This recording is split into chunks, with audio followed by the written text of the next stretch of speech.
Hello everyone, welcome to my channel Psychologist Priya Bhargav. Today we are going to start part 2 of Unit 2 Block 3 MPCE 031, that is MPC second year students who have opted for organizational psychology. This video is for you guys. Let us start with part 2. First topic is consent to change. हम जब भी बात करते हैं किसी organisation में change लाने की, सबसे ज़्यादा जो उसमें इम्पैक्टेड होते हैं वो होते हैं ऑर्गेनाइजेशन में काम करने वाले एम्प्लॉयज़.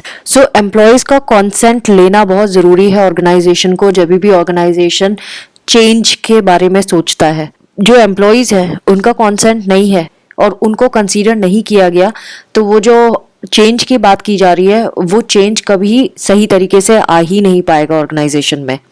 जो एम है बिजनेस का, उस ज़रूरी है कि वो लोगों की नीड से अलाइन हो. अब वो क्या क्या फैक्ट्स हैं जो हमें दिमाग में रखने चाहिए जब हम चेंज के बारे में सोचते हैं. Number 1 fact is people will never align with bad AIIMS. यानी कि लोग जो डिसेंट लोग होते हैं ना, उनको क्लियरली दिखाई दे जाता है कि ऑर्गेनाइजेशन कर क्या रहा है. ऑर्गेनाइजेशन ने अगर गलत एम सेट किया है चेंज के लिए कि भाई हम चेंज करेंगे, लेकिन उनका एम गलत है, चेंज का रीज़न गलत है क्यों करना चाह रहे हैं, तो लोग कभी उनको फेवर नहीं करेंगे, एम्प्लॉयज़ कभी उनको सपोर्ट नहीं करेंगे. यानी कि क्या क्या ऐसा एम हो सकता है जो गलत है. जैसे एग्जीक्यूटिव ग्रीड. सपोज मैनेजमेंट अपने ही बेनिफिट के बारे में सोच रहा है, लोगों के बारे में नहीं सोच रहा, एम्प्लॉयज़ के बारे में नहीं सोच रहा. एक्सप्लॉयटेशन, वो एक्सप्लॉयट कर रहे हैं एम्प्लॉयज़ को, एनवायरनमेंट को डैमेज कर रहे हैं. इनइक्वालिटी है ऑर्गेनाइजेशन में. बिट्रेयल दिख रहा है कि एम्प्लॉयज़ को धोखा दे रहे हैं ऑर्गेनाइजेशन. प्रॉफिट हो रहा है लेकिन प्रॉफिट अपने में बांट रहे हैं, एम्प्लॉयज़ को नहीं दे रहे हैं. फॉल्स प्रोमिस किए जा रहे हैं कि हम आपको बेनिफिट देंगे लेकिन नहीं दे रहे हैं, रिवार्ड्स देंगे लेकिन नहीं दे रहे हैं. तो ये सब फॉल्स प्रोमिस में आ गया. तो ये चीज़ एम्प्लॉयज़ को समझ में आती है, तो आप ये नहीं कर सकते. ऑर्गेनाइजेशन को जो भी वो एम्स रख रहे हैं, उनके बिलीव्स है, उनको अलाइन करना पड़ेगा, रीअसेस करना पड़ेगा लोगों की नीड्स के साथ, लोगों की इंटीग्रिटी के साथ. चेंज करना ही चाहते हैं तो उन्हें हेल्प करनी होगी नई स्किल्स डेवलप करने में लोगों में. क्योंकि अब अगेन जो भी लोग हैं, लोग मतलब हम एम्प्लॉय, जहाँ पे भी मैं लोग बोल रही हूँ मतलब I am talking about employees. जो एम्प्लॉयज़ हैं उनको समझ में आता है, और ऐसा नहीं है कि वो चेंज नहीं होना चाहते या वो स्किल डेवलप नहीं करना चाहते, वो करना चाहते हैं, लेकिन कम से कम इंटरेस्ट तो सही रखो, एम तो सही रखो. Second fact is people can't just drop everything and change. कभी ऐसा नहीं होगा कि लोग सब कुछ छोड़ेंगे और बोलेंगे ठीक है ऑर्गेनाइजेशन ने बोला है तो हम करेंगे क्योंकि ऑर्गेनाइजेशन ने बोला. ऐसा नहीं होता है. वो न्यू स्किल भी तभी लर्न करते हैं जब उनको कोई एक लॉजिक मिले, कारण मिले कि स्ट्रॉन्ग रीज़न क्या है. लोगों से कंसल्ट करना बहुत ज़रूरी है मैनेजमेंट का, लोगों से इंटरेक्ट करना ज़रूरी है, उनको बताना ज़रूरी है कि हाँ वो ऑर्गेनाइजेशन में ऐसा क्यों कर रहे हैं, कितना फिजिबल है ये, लोगों का भी आइडिया, एम्प्लॉयज़ का आइडिया लेना ही पड़ेगा. उनके ऊपर क्या बीतेगी इससे वो भी समझना पड़ेगा. और जब लोगों से कंसल्ट करके ये चेंज किया जाएगा तो वो लोग भी देख पाएंगे कि ऑर्गेनाइजेशन क्या करना चाह रहा है. तो जब ये दोनों आपस में अलाइन हो जाएंगे, management as well as employees, तो जब दोनों साइड से कंसेंट मिल जाएगा तो ये अच्छे तरीके से हो पाएगा चीज़ें, और बेटर तरीके से हो पाएंगी जिस तरीके से कभी मैनेजमेंट में सोचा भी नहीं होगा. थर्ड फैक्ट है कि जो आपने 2 facts, first and second fact जो हमने देखे हैं, वो होना बहुत ज़रूरी है. अगर उन दोनों को इग्नोर किया तो ऑर्गेनाइजेशन को क्राइसिस होगा ही होगा. क्योंकि अगर ऑर्गेनाइजेशन ये एक्सक्यूज़ बना के कर रहा है ऑर्गेनाइजेशन में चेंज कि ऑर्गेनाइजेशन क्राइसिस में है और अगर चेंज नहीं लाए तो और क्राइसिस में जाएगा, तो ये भी मानना पड़ेगा ऑर्गेनाइजेशन को कि अगर उन्होंने लोगों को इन्वॉल्व नहीं किया या लोगों को का कॉन्सेंट नहीं लिया तो भी ऑर्गेनाइजेशन क्राइसिस में ही जाएगा. मतलब बोथ वेज वो जाएगा ही जाएगा. तो better idea is first and second जो फैक्ट्स है उन पे ऑर्गेनाइजेशन काम करे और ऑटोमेटिकली क्राइसिस दूर हो जाएगा. नाउ जब ये क्राइसिस का बेस्ट रीज़न अगर हम बताएं ना, तो वो यही होता है इनके अकॉर्डिंगली कि अगर आपने लोगों से कंसल्ट नहीं किया तो उसको ध्यान में रखना पड़ेगा. नाउ यहाँ पे इन्होंने कुछ और चीज़ें बताई हैं इसी के मैटर पे, और ये क्वेश्चंस किए हैं ऑर्गेनाइजेशन से. जैसे कि पहली चीज़, उनको ये ऑर्गेनाइजेशन को ये देखना पड़ेगा कि उनका एम्स वैल्यूज और पर्पस क्या है। फिर ऑर्गेनाइजेशन एक्चुअली किस चीज़ को सीख कर रहा है, मतलब क्या एम है ऑर्गेनाइजेशन का। देन किसको बेनिफिट देने के बारे में सोच रहा है ऑर्गेनाइजेशन अगर चेंज लाना चाहता है, और किसको एक्सप्लॉइट कर रहा है। देन कौन विनर होंगे और कौन लूजर होंगे इस पूरे चेंज में। देन रियल इंटेग्रिटी क्या है ऑर्गेनाइजेशन की।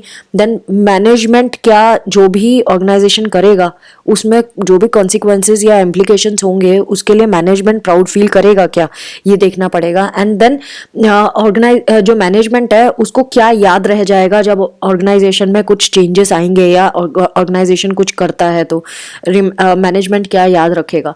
देन जो लोग हैं ऑर्गेनाइजेशन के वो क्या सोचेंगे, जो भी चेंजेस आएंगे उसके वो खुद के बारे में क्या सोचेंगे जब मैनेजमेंट इस तरह का चेंजेस लाएगा।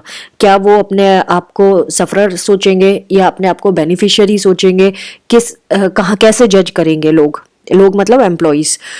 Next is 5 basic principles and how to apply them for change. So जब भी लीडर्स या मैनेजर्स कोई चेंज प्लान करते हैं तो 5 की प्रिंसिपल्स है जिसको दिमाग में रखना चाहिए चेंज के टाइम पे। पहला फैक्टर है कि जितने लोग होंगे उतने ही तरीके से वो रिएक्ट करेंगे, मतलब different people react differently to change, है ना, सब लोग एक जैसा नहीं करते हैं। Second, everyone has fundamental needs that have to be met। सबके फंडामेंटल नीड्स होते हैं और वो नीड्स को फुलफिल करना जरूरी है। चेंज में हमेशा जरूरी नहीं है कि फायदा हो, लेकिन अगर लॉस हुआ तो ये भी ध्यान में रखना पड़ेगा कि लोग एक लॉस कर्व से जाते हैं, मतलब लॉस को रिप्लेस करना आना चाहिए मैनेजमेंट को।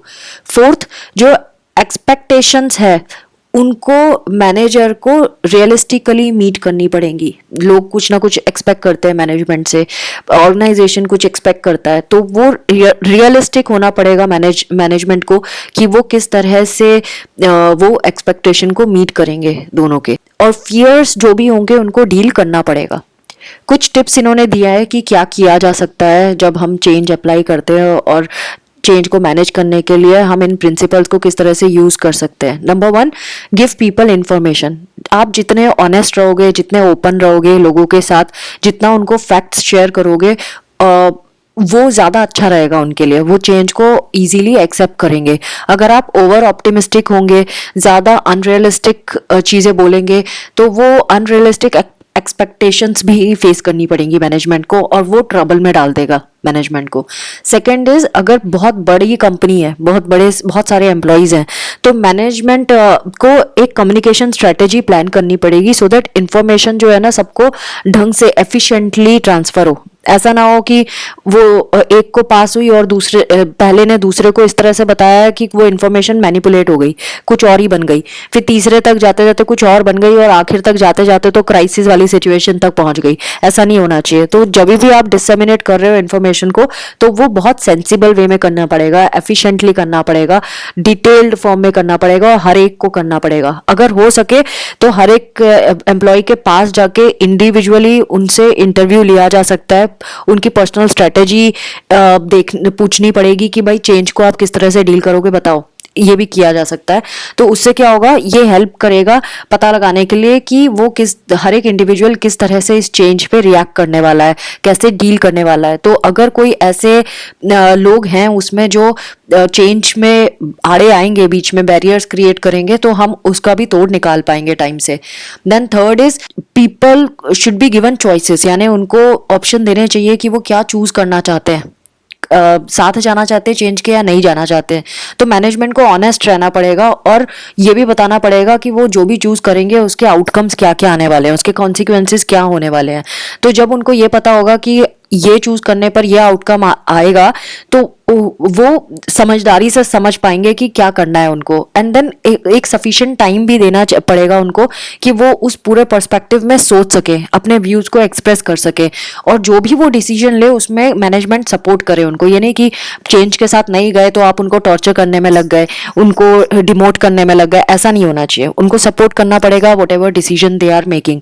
एंड देन उनको कोचिंग, काउंसलिंग, इंफॉर्मेशन देके हम देख सकते हैं कि किस तरह से वो अगर लॉस फेस करते हैं तो वो कैसे डील करें उस लॉस को, सो दैट उनको ये भी ना लगे कि भाई हम क्योंकि मैनेजमेंट के चेंज के अगेंस्ट गए थे इसीलिए हमारे साथ ऐसा हो रहा है, ऐसा नहीं होना चाहिए। उनको ये सारी कोचिंग काउंसलिंग इन्फॉर्मेशन से हो सकता है वो अपना माइंड चेंज कर दे, जब पूरी प्रॉपर काउंसलिंग हो, पूरी कोचिंग हो, तो वो हो सकता है दूसरे तरीके से सोचने लग जाए। Fourth is change involves loss. ज़रूरी नहीं है कि हमेशा जो चीज़ हम सोचते हैं वो सही हो जाए, लॉसेस भी होते हैं। तो मैनेजमेंट को आइडेंटिफाई करना पड़ेगा लॉस को कैसे रिप्लेस किया जाए, अगर लॉस हुआ तो उससे कोप करने के क्या क्या तरीके हैं और उसको बेस्ट तरीके से हम कैसे कोप कर सकते हैं। फिफ्थ इज हर एक इंडिविजुअल को ये अपॉर्चुनिटी देनी चाहिए कि वो अपने कंसर्न्स बताए, मैनेजमेंट को एक्सप्रेस करे कि भाई मुझे ये कंसर्न है, मैं इस बारे में वरीड हूँ, मुझे ये परेशानियाँ आएंगी।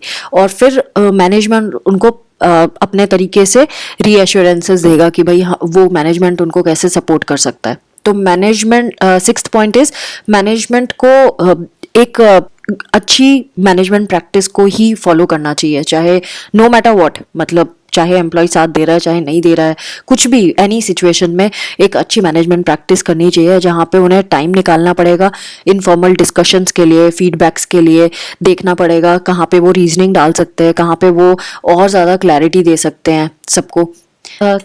अब यहाँ पे 5 की प्रिंसिपल्स दिए हैं जिसको हमेशा हमें माइंड में रखना चाहिए और समझना पड़ेगा कि कैसे हम चेंज को मैनेज कर सकते हैं बेटर तरीके से।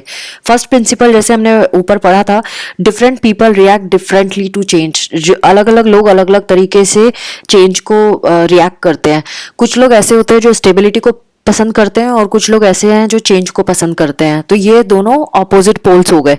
सो जो स्टेबिलिटी को पसंद करते हैं स्पेक्ट्रम के, वो ऑफ कोर्स जो लोग चेंज को पसंद करते हैं उनसे चिढ़ेंगे, उनको पसंद नहीं करेंगे, है ना। सो डिफरेंट डिफरेंट तरीके से वो देखेंगे अपनी सिचुएशन को। सो प्रॉब्लम्स जो अराइज होती हैं ऐसे लोगों के साथ वो भी डिफरेंट होती है, वो सिचुएशन में किस तरह से रिएक्ट करेंगे वो भी डिफरेंट तरीके से करेंगे। तो जो स्टेबिलिटी ओरिएंटेड लोग होते हैं वो अपनी सर्कमस्टेंसेस जब अगर चेंज होने लगे तो वो कंप्लेन करने लगते हैं कि ये चीज़ें तो बड़ी रैपिडली चेंज हो रही हैं, बहुत जल्दी जल्दी चेंज हो रही हैं। और जो चेंज को पसंद करते हैं वो अगर चेंज नहीं हो रहा है तो वो बोलेंगे कि सब एक जैसा है, कुछ नया है ही नहीं जिंदगी में, सब बोरिंग हो गया है ना, इस तरह से बिहेव करेंगे। अब ये जो इंडिविजुअल्स हैं जो भी इस तरह से एक्सपीरियंस कर रहे हैं, दोनों ही कैटेगरी के, जिनके साथ उनके मन की चीज ना हो वो किस तरह की चीजें एक्सपीरियंस करेंगे। जैसे अगर सपोज स्टेबिलिटी ओरिएंटेड पर्सन है जिसको स्टेबल रहना ही पसंद है, उसको चेंज नहीं पसंद है, और अगर चेंज हो रहा है ऑर्गेनाइजेशन में तो उसका बिहेवियर कैसा रहेगा, वो स्ट्रॉन्ग डिससेटिस्फेक्शन फील करेगा, उसको स्ट्रेस होएगा, उसका नेगेटिव एटीट्यूड होगा उनके तरफ जो चेंज पसंद करते हैं, उनके साथ उनके ऊपर डिस्ट्रस्ट होगा, डिसलाइकिंग होगी, ये खुद भी रेजिस्टेंस करेंगे चेंज को लेकर, एंड देन इंटेंस इमोशंस भी शो करेंगे, उनका रैशनल जजमेंट भी चला जाएगा, वो समझने की कोशिश ही नहीं करेंगे कि चेंज के बेनिफिट्स क्या हैं। सो ऐसे लोग जो रेजिस्ट करेंगे उनका अप्रोच क्या होगा दूसरों की तरफ जो चेंज चाहते हैं कि वो नहीं प्रेफर करेंगे, वो यही सोचेंगे कि चेंज ना हो और जैसे तैसे रोक ले इस चेंज को। प्रिंसिपल 2 क्या था? Everyone has fundamental needs that have to be met. हर एक की एक फंडामेंटल नीड होती है जिसको पूरा होना जरूरी है। एक फेमस साइकोलॉजिस्ट है, इसमें यहाँ पे विल शुड्स लिखा है लेकिन ये है विलियम शुड्स, एस साइलेंट है। सो इन्होंने 3 बेसिक नीड्स बताए थे लोगों के जब भी वो इंटरपर्सनल रिलेशन में होते हैं। तो इंटरपर्सनल रिलेशन तो में तो हम हमेशा ही रहते हैं, चाहे दोस्त हो गए, चाहे फैमिली हो गई, चाहे ऑर्गेनाइजेशन हो गया, कहीं हर जगह हमारा इंटरपर्सनल रिलेशनशिप चलता है। सो हमारी 3 बेसिक नीड्स होती हैं जो हमारे रिश्तों को कंट्रोल करती हैं। पहला नीड फॉर कंट्रोल, दूसरा नीड फॉर इंक्लूजन एंड तीसरा नीड फॉर ओपननेस। सो ये तीनों अगर फुलफिल होती है तो हमारा इंटरपर्सनल रिलेशनशिप अच्छा चलता है, और अगर नहीं होती है तो हम उसमें सफोकेटेड फील करते हैं। अब इसमें इन्होंने यहाँ पे तीनों के बारे में बताया है, जैसे कि अगेन ये जरूर होगा, क्योंकि आपको लग रहा होगा नहीं नहीं ऐसा तो हमें तो नहीं महसूस होता। वो इसलिए नहीं होता क्योंकि इन तीनों की वेरिएशन होती है, मतलब ये तीनों इक्वल परसेंटेज में नहीं होते, ये वेरी करते हैं। कुछ किसी में ज़्यादा होगा, किसी में कंट्रोल का नीड ज़्यादा होगा, दूसरे में कम होगा, किसी में इंक्लूजन का ज़्यादा होगा, किसी में कम होगा, किसी में ओपननेस का ज़्यादा होगा, किसी में कम होगा। सो लेकिन ये तीनों एग्जिस्ट करती हैं, किसी भी रिलेशनशिप में।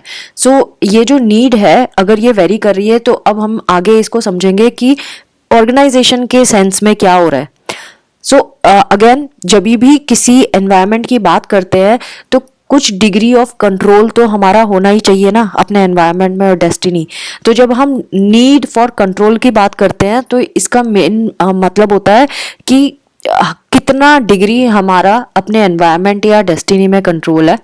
जब हम डिग्री ऑफ नीड की नीड इंक्लूडेड वाली कैटेगरी की बात करते हैं, नीड फॉर इंक्लूजन की बात करते हैं, तब हम बात कर रहे हैं कि हम अपने आप को क्या उस प्रोसेस में इंक्लूडेड पा रहे हैं या नहीं पा रहे हैं। कुछ हो रहा है कोई किसी ऑर्गेनाइजेशन की अगर हम बात कर रहे हैं, ऑर्गेनाइजेशन में कुछ चेंज की बात आ रही है तो क्या हम उसमें इंक्लूडेड है, चेंज लाने में इंक्लूडेड है, हमें उसका पार्ट माना जा रहा है कि नहीं माना जा रहा है।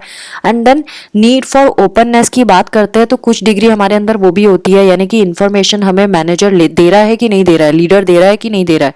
वैसे जब चेंज प्रोग्राम चलता है तो अगर वो फेल हुआ है तो वो इसीलिए फेल हुआ है क्योंकि जो इंडिविजुअल नीड्स थी लोगों की, लोग मतलब एम्प्लॉयज क्योंकि इसके पार्ट है ऑर्गेनाइजेशन के, और अगर उनकी नीड्स पूरी नहीं हुई, अगर उनको हमने चेंज प्रोसेस में किसी भी तरह से इन्वॉल्व नहीं किया, उनको यही नहीं पूछा कि भाई कंट्रोल केस में क्या आएगा कि क्या जो उनका काम है वो कितना इम्पैक्टेड होगा, उसके बारे में नहीं पूछा, हमने उनको इंक्लूड नहीं किया डिसीजन लेने में, हमने उनसे ओपनली कम्युनिकेट नहीं किया।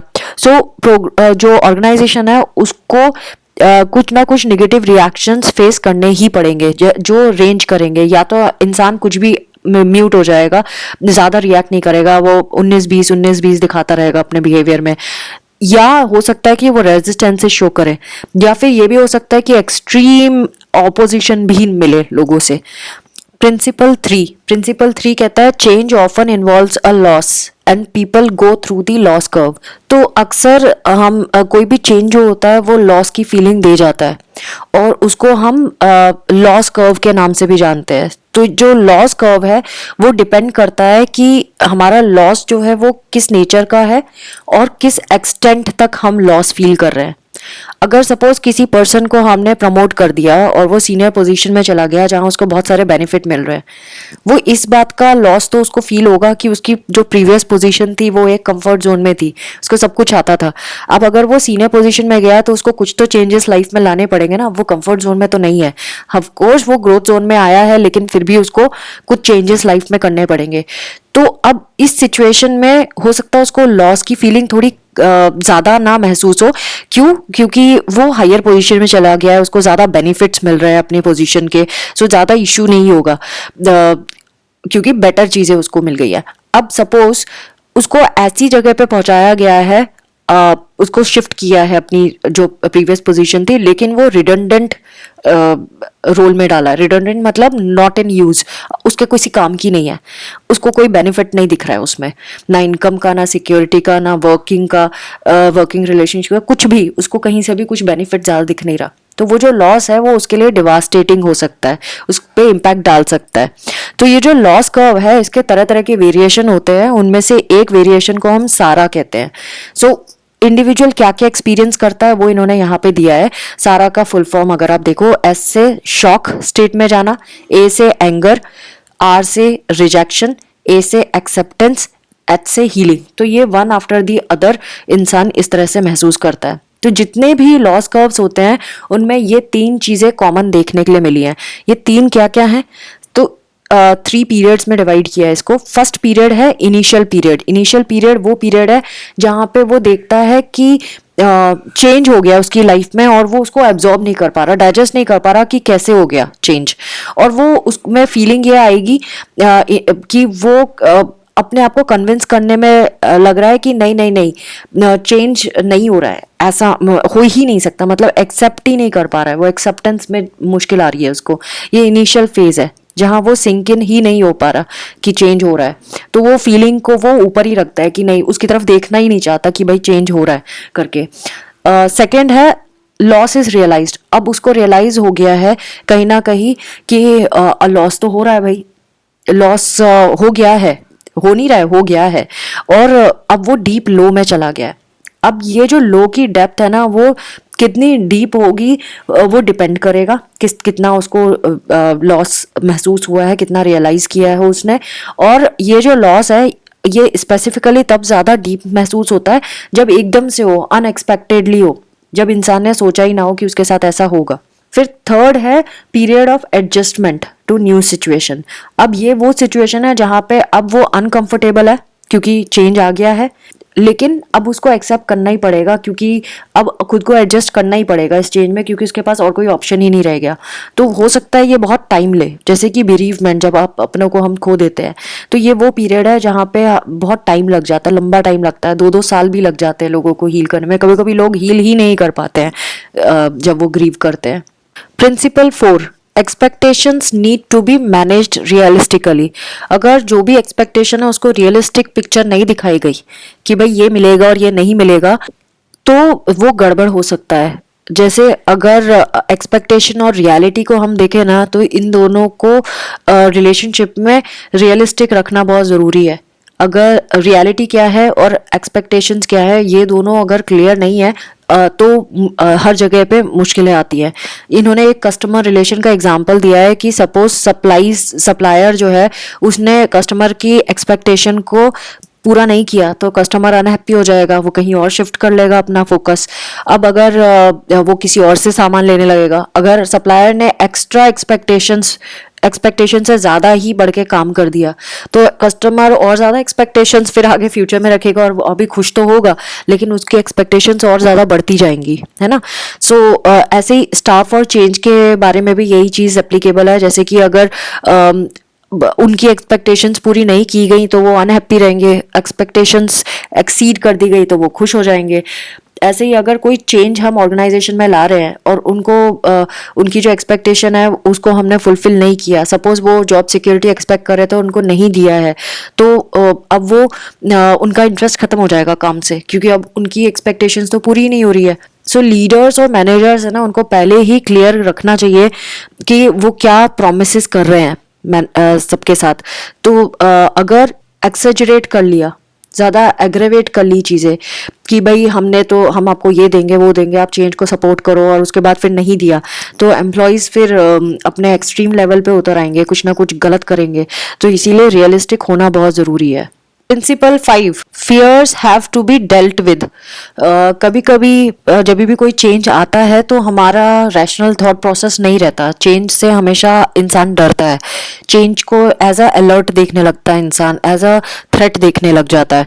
सो उनका जो रैशनल थॉट्स है वो फंक्शनल नहीं रहते हैं। हमारा जो सबकॉन्शियस है वो तरह तरह के इलॉजिकल चीज़ें शो करने लग जाता है, इरेशनल कॉन्सिक्वेंसेस के बारे में बात करने लग जाता है। सो हमारे सबकॉन्शियस से डील करना बहुत ज़रूरी है। हम इंसानों को अपने उस वर्स्ट फियर से डील करना पड़ेगा जो हमारे दिमाग में आ जाता है जब हम चेंज के बारे में सोचते हैं। सो उसकी जैसे कि इन्होंने कुछ एग्जाम्पल दिया है, अगर कंपनी में कुछ चेंज आता है तो कई लोग डरने लग जाते हैं उनका जॉब चला जाएगा। कुछ लोग सोचते हैं कि हमारा जॉब चला गया तो हमारी फैमिली हमें जज करेगी, हम मॉर्टगेज कैसे देंगे। बहुत सारे यहाँ पे एग्जाम्पल्स दिए हैं, मैंने 2-3 बताया है।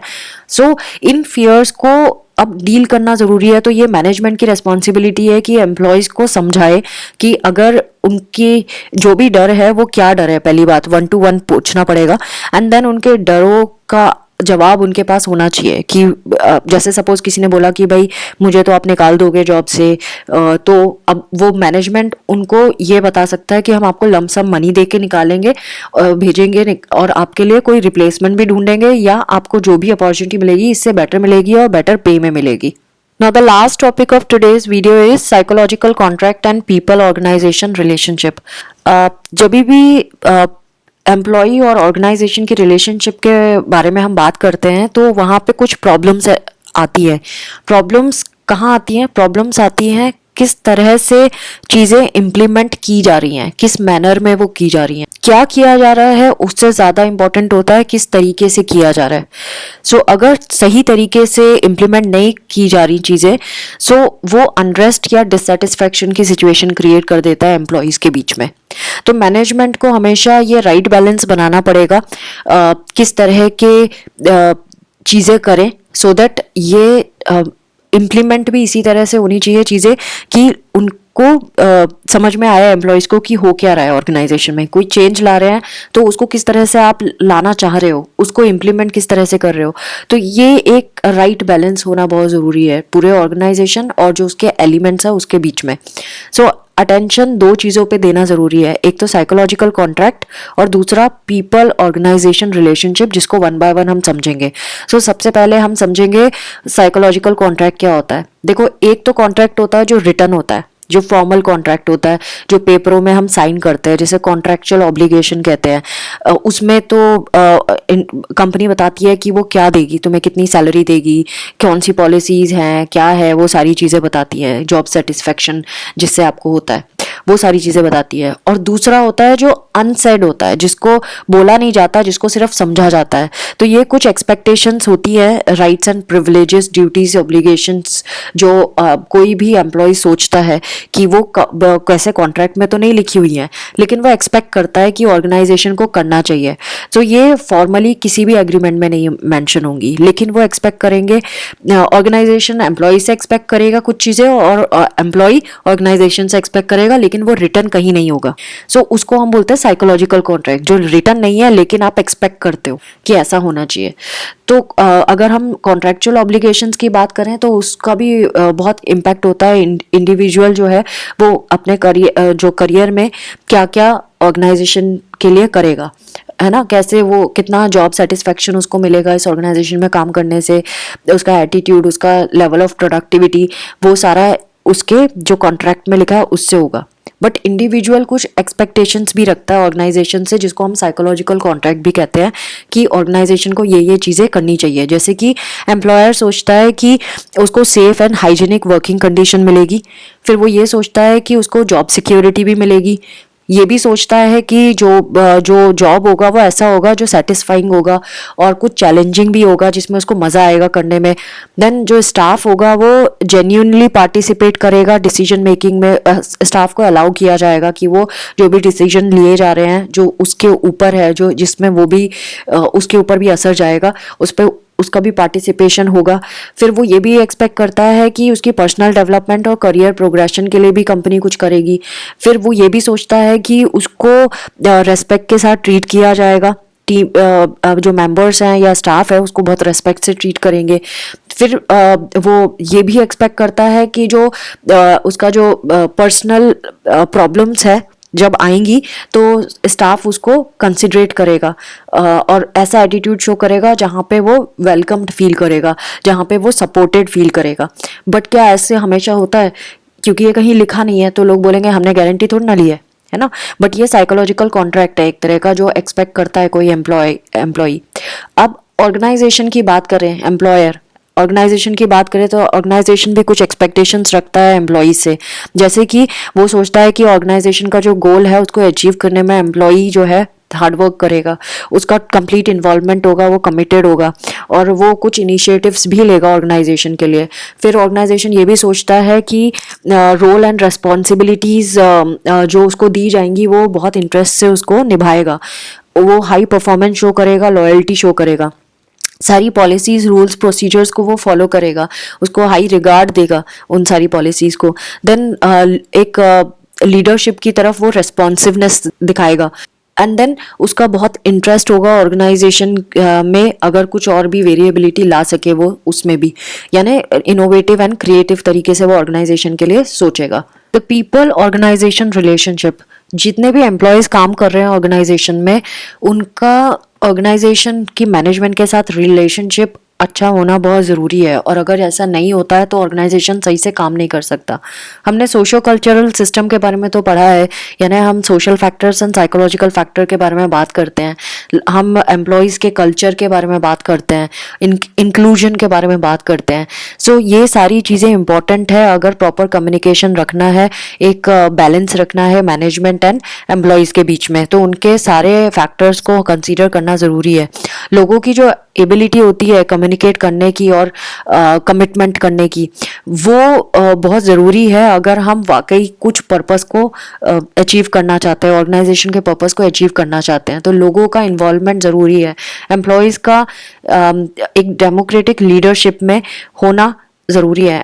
डेमोक्रेटिक लीडरशिप हम तभी अचीव कर सकते हैं जब एम्प्लॉयज़ उसमें पार्टिसिपेट कर रहे हैं, बहुत सारे लेवल्स पे पार्टिसिपेट कर रहे हैं। जैसे कि उनको पता होना चाहिए कि एम्प्लॉयज़ को कि उनका रोल क्या है, रिस्पॉन्सिबिलिटी क्या है, उनकी डिग्निटी को मेंटेन करना ज़रूरी है, रेस्पेक्ट करना ज़रूरी है, उनका कल्चर और जो उनका बैकग्राउंड है उसको रेस्पेक्ट करना, रिकॉग्नाइज करना बहुत ज़रूरी है ऑर्गेनाइजेशन में।